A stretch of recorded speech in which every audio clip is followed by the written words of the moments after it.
Ana adalah seorang konselor pernikahan.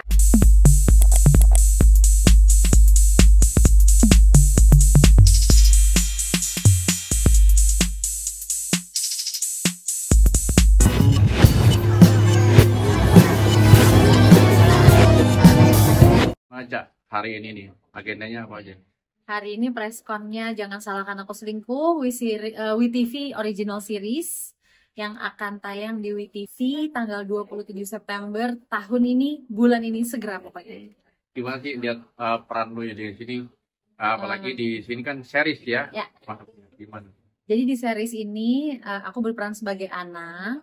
Ana adalah seorang konselor pernikahan yang suka mengajarkan tentang gimana caranya supaya tetap harmonis walaupun sudah menikah, gimana punya hubungan yang membahagiakan, tapi pernikahannya sendiri diambang-ambang kehancuran karena dia diselingkuhi oleh suaminya yang tercinta. Jadi kayak ting tung gitu. Dari cerita ini ada pengalaman pribadi nggak sih? Enggak, Yang enggak, enggak ya? enggak sama sekali, enggak sama sekali. Jadi dari cerita ini karena saking aku nggak pernah mengalami yang Ana alamin, bertubi-tubi pula gitu kan cobaan-cobaannya, aku tuh sampai nanya ke aku research dan dapatlah ketemu orang yang mengalami persis apa yang Ana alami. Nanti lihat sendiri apa yang dialami, dan orang ini yang aku research ini aku tanyain gimana sih rasanya lo udah dikhianatin, dibohongin, di ngototin, dan orang yang hianatin lo tuh ngerasa dia paling bener, terus kayak semua yang dia mau harus lo turutin, itu gimana rasanya gitu. Sampai nggak masuk akal sih apa yang Ana alamin itu buat aku ya tadinya. Ada kesulitan nggak sih saat meranin anak itu? Kesulitannya ya pasti ada lah ya, karena awalnya tuh aku membaca skenario menganggap itu tuh kayak sesuatu yang di luar dari realita aku gitu. Tapi ketika aku semakin bertanya, semakin mendalami karakter, semakin mendalami cerita, dan mencari-cari, menggali-gali gitu, kenapa ini begini, kenapa ini begitu, semuanya jadi make sense dan aku jadi memerankan itu gitu.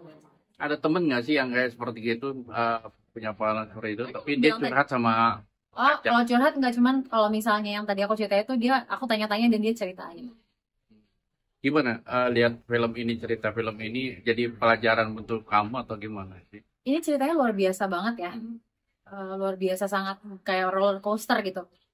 Jadi buat aku menjadi satu karakter yang dan cerita yang menantang buat aku, dan itu yang paling penting ya dari aku ketika mengambil sebuah cerita atau sebuah film atau series, apakah itu menantang buat aku atau enggak. Ada pesan nggak untuk, ya pesannya apa sih di film ini? Pesennya kayaknya kalau aku ngasih tahu pesennya jadi spoiler ya. Apa ya pesennya? Kita harus tahu, kita harus mengenal diri kita sendiri, dan mungkin apa yang kita anggap sebagai kesalahan orang lain, kalau kita mau introspeksi diri, walaupun itu kena efeknya ke kita mesti bisa introspeksi juga. Apakah kita ada porsi atau andil dalam kesalahan yang orang tersebut lakukan yang efeknya tuh kena ke kita. Lebih banyak beradu acting dengan siapa sih di film series ini? Macam-macam, sama Dosma, sama Stephen William, sama Georgina Abraham, sama J, sama Emil Mario, sama banyak sih. Tapi mostly itu. Begitu. Oke, ya, terima kasih.